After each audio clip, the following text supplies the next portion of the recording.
今回はラム肉のトマト煮込みです。材料です。ラム肉 60g、木綿豆腐 80g、トマト1個、じゃがいも1個、人参 20g、ブロッコリー2房、カッテージチーズ適量、水 80cc となっています。下準備です。ブロッコリーは茹でて、トマトは湯むきしておきます。具材もすべてカットしておきます。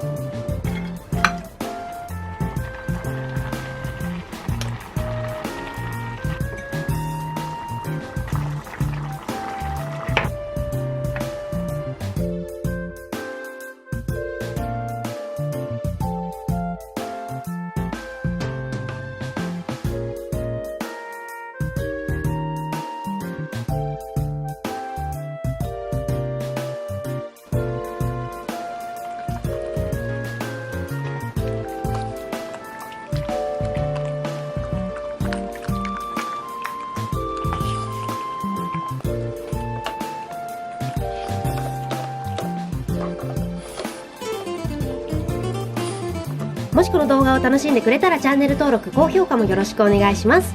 じゃあまた。